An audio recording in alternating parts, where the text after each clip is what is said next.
Whether you are a first time investor or if you have bought properties before, there's always this question like, where should I buy my first short term rental or where should I buy my fifth short term rental? Should I stay in the same market? Should I go to a different market? What do I do? Today, we're discovering all of that. Let's go. I wanted to introduce myself. My name is Rashmi, like don't rush me. I bought my first real estate in 2020. It was a short term rental. And since then, we have grown our portfolio to own a couple of properties ourselves, and we also manage 45 other properties for other people. And I also manage a boutique hotel, so safe to say I'm in this space quite often. Today, we're going to tackle one of the most often questions I get asked, which is where do I buy? Where do you find these deals?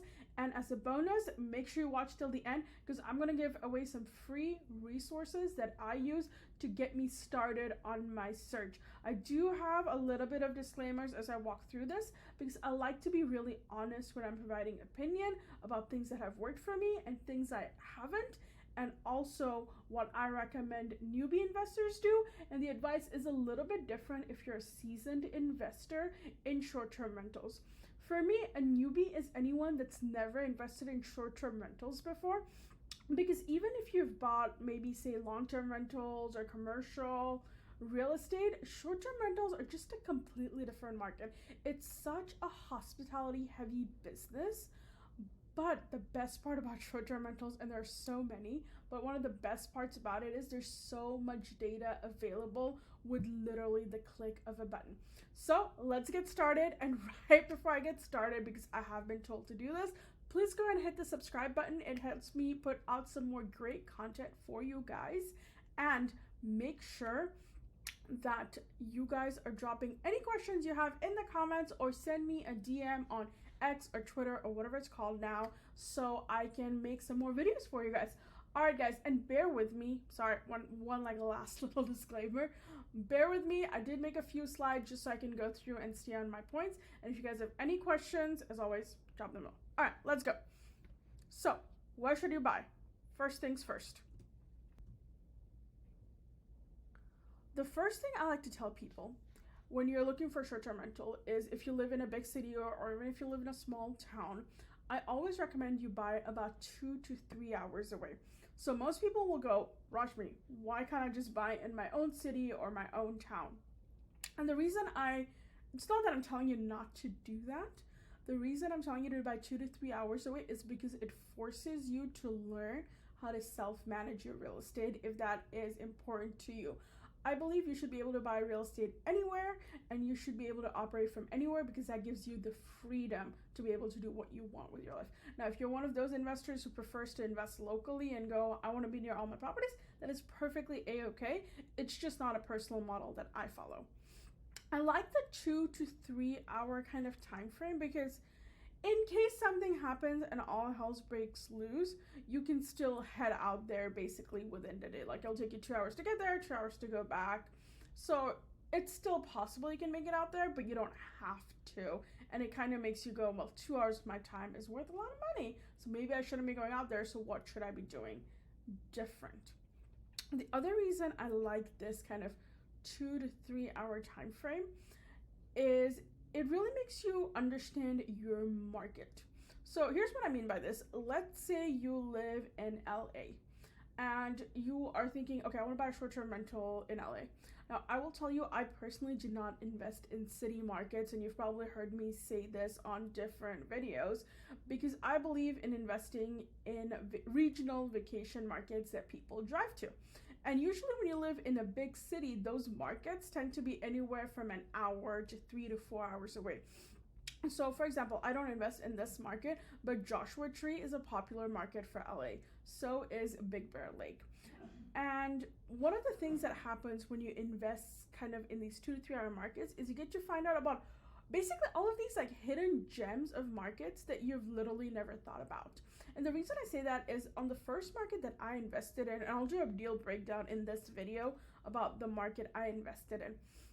But when I first started investing in that market, I actually didn't even know it existed. Like I straight up had no idea. So then your next question to me is going to be, well, Rashmi, like, where do I find this a random market? And guys, this regional like vacation market is what it's called. You can literally ask anyone where to find it. So what do I mean by this? First, you want to find out, where do you go vacation? Like, are you the type of guy who goes to Hawaii, or the type of gal who goes to Hawaii to vacation and New York? Or if you think about, man, it's Thursday, I'm tired of the weekend, I'm excited for the weekend, I'm tired of the week, duh. I'm an entrepreneur. If you couldn't tell from me, weekends and weekdays aren't that different. But if you're like, man, I'm tired, I just want a break, like, where do I go? Maybe I could just book an Airbnb that's an hour away and we could just spend the weekend in a small little whimsical town. That's the kind of regional vacation markets we're talking about. These are places that people really book sort of last minute. And these are the kind of vacation homes where people have been kind of buying like a second home for a really long time. So a really good example of this market is the North Carolinas. If you look right outside of Asheville, you'll find so many people I'm talking people in like the 60s and 70s who bought homes and condos in that market because they weren't even thinking about like Airbnb. They're like, no, I just wanted like a vacation home. This is where I brought my kids every summer. Around Maine is another really popular area. So these are the kind of trying markets you want to find. So if you're maybe an immigrant like me and you're like new to America and you're like, Rashmi, I just got here, I just got done with school, I have my job, I don't know where people go vacation in my market, let's go. I'm actually going to help you with that. So who do you ask about where to find these vacation rental markets? So I really like to ask local friends if they know what you recommend. So maybe it could be people at your gym. It could be you asking, maybe if you have kids, ask their friends' parents. Oh, like, where do you guys go for a weekend getaway? Oh, you go to your in-laws' place? Where do your in-laws live? You could ask them things like your high school buddies. You could ask your coworkers. Obviously, I know you guys can read a slide, so I'm not going to read off of here. But you basically just want to start asking people in your community. Ask the cashier at the grocery store. You just have to start asking people and you'll start hearing a common theme of answers. And there will be a lot of markets that if you don't live in that state or even in that city, most people will not have heard of these markets. So a really popular one that I came across was Hocking Hills in Ohio, which has gone really popular kind of with like the short-term rental rise. But for a long time, it's just been one of those little markets that unless you lived in Columbus, Ohio, you maybe just have not heard of. And there's tons of these kinds of markets around the area. So what I recommend is just pick a property in one market and just learn to analyze a market. It's okay if that market doesn't work out, but you need to be able to understand, which is the other reason I recommend the 2 to 3 hour kind of time frame, because you can literally book a weekend getaway through Airbnb for this property, head out there and go, oh, I can like literally be in this market on a weekend. I can see what people are doing. I can talk to the local folks there. Hey, where do people come from in this market? This is how we get started in learning to analyze this market. So I prefer to tell you guys just how I found my very first deal, because that will make it really easy to see what I mean about this 2 to 3 hour market kind of time frame. So this happened back in 2020. My husband had a birthday coming up, and a couple of his college buddies and their wives decided to have like a little getaway party. And they picked this area, which I'd heard of and I'd vacationed before, but like really never thought about like Airbnb style. And they booked this cabin for us basically. And of course, all like the friends, we stayed together. We had like a really fun kind of 2 days exploring the town. And I casually asked, hey, like, how much did we pay for this place? You know, like, everybody just kind of split up. And she was like, you know, oh, like, I think we paid $3,000 between, like, the 10 of us or the 12 of us. It was a big place. And I was like, so just between us, it was, you know, $400. Which I was like, for a weekend? Absolutely. And then I was like, wait, hold up. You paid $3,000 for this in one weekend? I'm sure their mortgage must be less than that or even close to that. So in one weekend, if I can make my entire mortgage, what are the rest of the 28 days in this month? How much must they be pulling in? And that's what kind of planted the seed in my head to go, wait, is there like a market here? Like, am I onto something? And that's when I started deep diving into Airbnbs. And I actually, in that market, have 3 properties now that I've had for about 2 to 3 years at this point. And every single one of those deals performs fantastically. And in one weekend, we usually make what our mortgage is for the month. Of course, there are ups and downs in the season. This is a business. It is a volatile. It's not like a salary where you get the exact same amount every 2 weeks or every month. But the pattern is there. If we don't make the money in the weekend, we'll usually make it kind of throughout the first 7 days of the month. So that's how you want to get started in thinking about these things. The other reason I really like that 2 to 3 hour time frame is because you get to explore the community so much better because it's so close to you. Now, you could live in California and invest in North Carolina. I know lots of people who do it, but there is kind of like a harder mental barrier to pass, as opposed to, oh, it's only 3 hours away from me. I could just take my whole family. And then when you take your whole family, you could see, well, what did the kids enjoy? Like, did they like going to the national park? Great. So there are probably other families that want to come into this village or this area or this town, and maybe they're bringing their kids. So if they're bringing their kids, can I make this property family friendly? Can I then put in a high chair? Can I put in plastic plates and cups for kids? So, you know, when it shatters on the floor, it doesn't break or you know, whatever. I don't have kids, if you couldn't tell. But my point is, you want to be able to make sure that whatever you're designing is something that's coming from your heart and your true story. The other reason I really like kind of the 2 to 3 hour time frame is you can go check on your property. If you're investing halfway across the country, you can maybe only go once a year, which again is perfectly fine. But if you're a newbie investor into short-term rentals, I like to remove every hurdle maybe your mind has kind of swarming around, just to make it that much easier. Of course, I know lots of people who like live in California and bought properties in Tennessee and North Carolina, and they did it, and that's great. But if you can, because I did this on my first deal, look for like the 2 to 3 hour time frame. All right, moving on. Once you pick a market, and it doesn't matter what market you pick, guys, seriously, just pick a market. I see so many newbies kind of going back and forth, like this market, or maybe this one. I'm like, just pick one and analyze, because the amount of work you will understand and learn when you deep dive is way better than you having analysis paralysis about the market. So deep dive into the market, book a stay for yourself, take some friends, take some family, and kind of observe everyone's behavior throughout the weekend. What are the dads doing? What are the moms doing? What are the kids doing? That's going to give you an insight onto your guest avatar. Ask the host you're staying with, hey guys, how long have you had this property? I really liked it. Would you be open? I'm thinking about buying an Airbnb in this area. And then go to Facebook groups for that area for short-term rental investors. So for example, if you're thinking about investing in Joshua Tree, for example, go to Joshua Tree short-term rental Facebook group, ask if you can join, and see what other investors in that market are talking about. While you guys are up there, can you connect with a real estate agent that maybe understands short-term rentals and can drive you around town? Spend an afternoon with the real estate agent and ask them, how's the short-term rental market here? Do you know any property management companies that manage short-term rentals? Start gathering data about this market. So again, I've mentioned this before, my favorite way to figure out which markets to invest in is to literally talk to investors. I can't tell you how many areas I've found like I had no idea existed, but I only know them because I reached out to other short-term rental investors, and they were like, oh, I have a property in this area, it does really well, and I know there's huge demand, so you should invest here. And then I went and like did a deep dive on the property.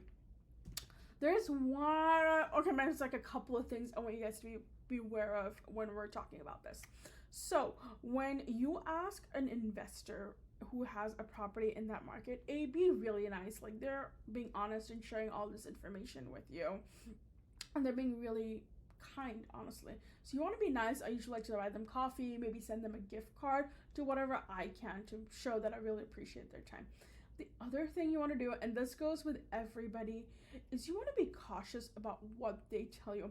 Maybe this investor brought a deal and has no idea how to effectively run a short-term rental. So I've had investors that have gone, oh, this market is on fire, do not buy here, everything is crumbling, and most people retreat. And I have properties in the exact market they're talking about, and we're crushing it. Like, we analyzed our numbers, we made sure it was a really good deal, and we're crushing it in markets where people are freaking out on with 0 bookings. And the thing in this business is an active hospitality business. We get to own the real estate. And so what most people think is they can just put it on autopilot and make it passive and then forget about the rest of the operations. If you do that, you will not make money in this business. You've got to be on it and on it 24/7, which is why I recommend you either have a co-host if you don't have the time to do this, or a property management company. So anytime you gather data from any source, especially if it's investors, property management companies, you just want to beware and make sure you're comfortable basically in your own skin when you're kind of analyzing all this data and putting it together. Now, if every single investor in the market is telling you the property they have, like, you've seen the property in photos and they're like, I'm still not making money, and like the listing title's optimized, the photos look great, then maybe like there's genuine issue with the market and you should move on. But make sure you make that decision on your own. All right, I did promise you guys free tools about where you could start finding some short-term rental deals, and I will be kind of telling you about those. But before I get started on that, I do have another kind of beware kind of scenario.